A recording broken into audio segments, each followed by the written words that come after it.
All right, here we are again on the Glover Homestead, also known as the Goat Ranch. Today, what we're doing is we're going to plant a row right here. And this was a high spot on my property that was preventing the water from getting to my pond. This mound, I needed to get it out of the way, so I got out here with my tractor and I removed this dirt and I put it somewhere else. And rather than seeding it back with some grass, I said, well, hey, why not put a row of a fall garden out here? And so that's what we're going to do. We're going to plant today. We're going to do purple hull peas and collard greens is what we're going to do. So what I did early this morning, as in 10 o'clock, that's early, I put my purple hull peas, can you see those? Yep. I put those under a wet towel. I should have done it last night, but they're doing just fine. And then I put the collard green seeds, which are tiny, under there. Okay, so now they're nice and wet, they're nice and moist, and they're ready to plant. What I did was I got the soil from a big box store, and as you can see, the dirt around here is probably 75-90% clay, so things have trouble growing in it, which is good because we don't have that many weeds to worry about. So this has been sitting out here for a month or more, and we still don't have any weeds, which is wonderful. It's not good if you were going to try to plant a garden directly in the dirt, but since we're brought in our own soil, it's going to be nice and nutritious for the purple hull peas and the collard greens. So that's what we're going to do. So this is my favorite tool. It's handy dandy. I made this handle for it. It's really, really old. It was my kids, granddad's tool that they got from him. So I'm going to split this thing right down the middle.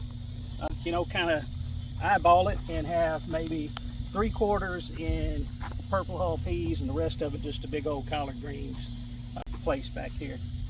And that's going to be it. That's what we're going to do. So now.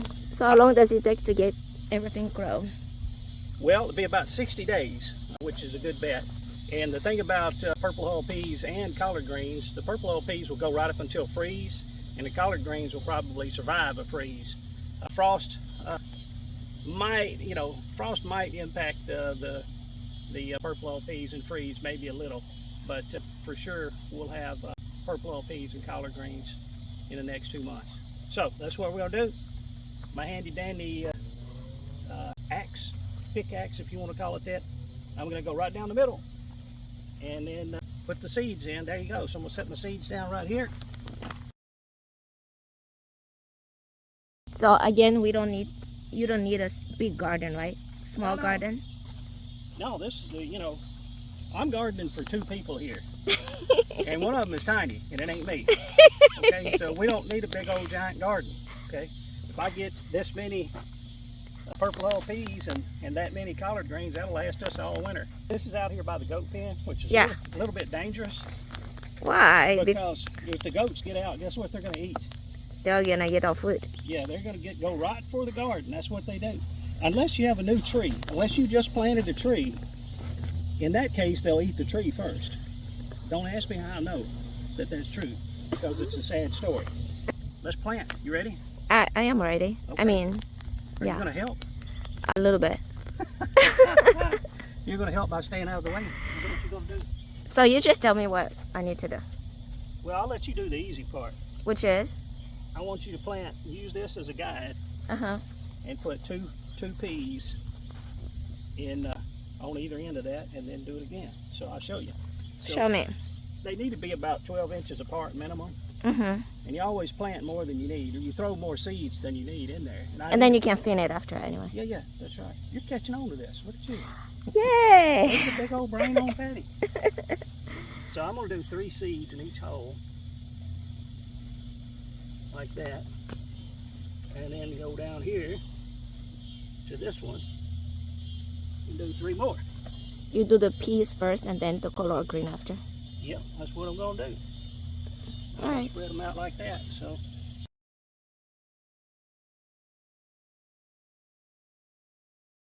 you have an audience just behind you. That's Rusty. Head. Yeah, you have an audience. But I just want to show you how tiny the collard green seeds are. See Oh, that? yeah. What is it? Here we go. So Yeah. each one of those, believe it or not, will make a big old giant collard green. Mm-hmm. Usually has 3 or 4 stalks on it. They're really big if we're lucky. Okay. See what happens. Mm-hmm. And then I'll spread it around a little bit, and life will be good. All right. So why do you need to wait them before going in the ground? It just it speeds the process. Okay. First process on the seed germinating is breaking through the outer layer. Mm-hmm. And if the outer layer is wet, it goes a little faster. So it might save you a day or 2 Yeah. if you wet them Mm-hmm. before you put them in the ground. You can wait until they already germinate, which means they got that little tail on them, Mm-hmm. and then put those in the ground. Mm-hmm. Don't spend a lot of time on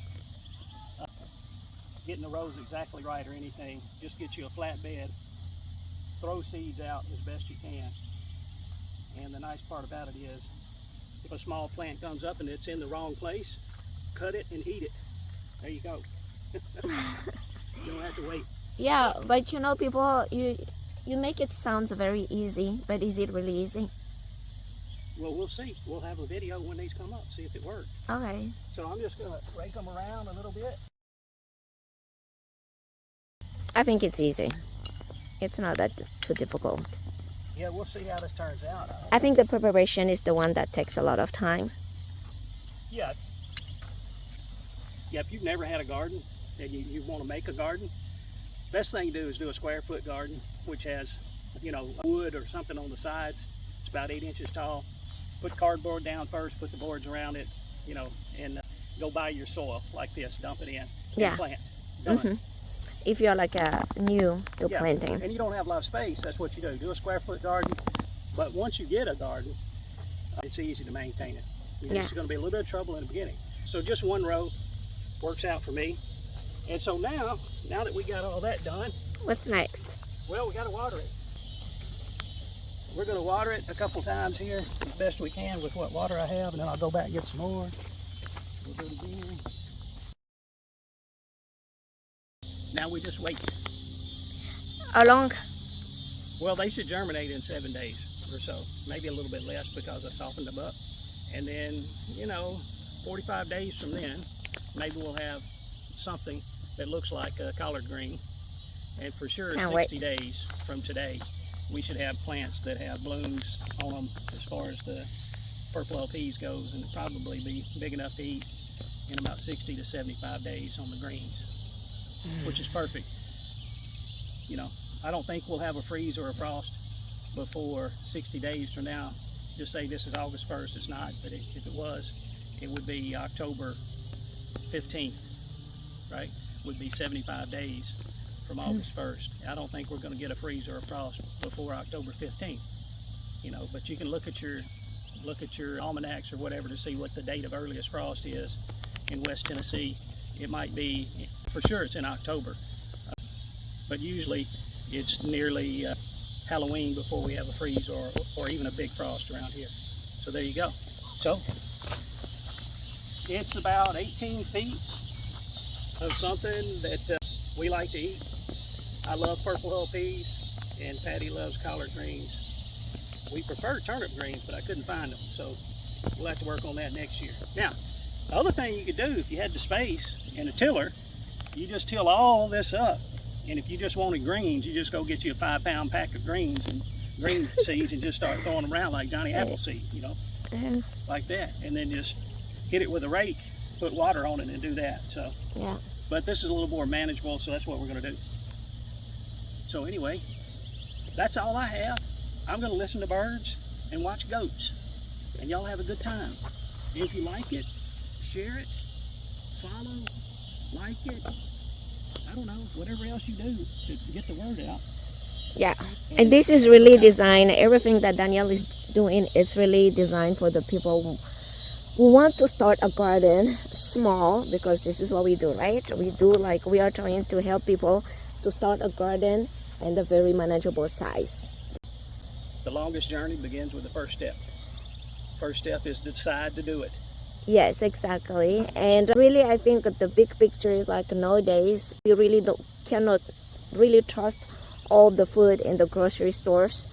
And That's right. I think by doing your own garden, you know what you grow, you know what you're going to eat. You didn't put any pesticides in there. And I think it's the idea of having healthy produces that you're going to eat. And you know that if you grow it, it's going to taste better.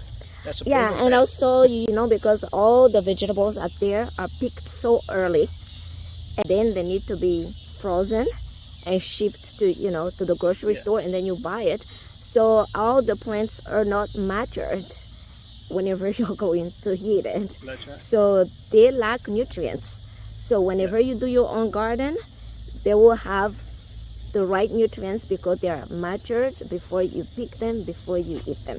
Vine ripened, as they say. Hey, you need to watch that watermelon video that we're going to put up next week. So that'll show you how to select a ripened watermelon. You can use it in the grocery store too, but I use it in my garden to pick the watermelon at the perfect time to get the maximum sweetness. Maximum nutrients. That's right. Yeah, because good too. actually, in my opinion, all the vegetables that you buy, or fruits and vegetables that you buy at the grocery store, they lack nutrients because they've been harvested way before they were mature, right? Well, yeah, and then they pick the varieties for the maximum yield, right? Yeah. So Jetstar tomatoes are very, very common in all the grocery stores, and the reason they use those, they have a tougher hide and they ship better.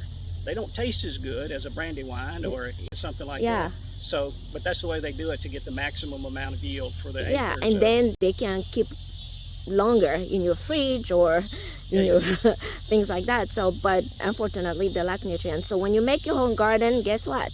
You're going to harvest it at the right time and with maximum amount of nutrients, and it's just going to be better for your health. There you go. Words of wisdom. We'll see you next time. I'm going to watch some goats. Bye-bye. Bye.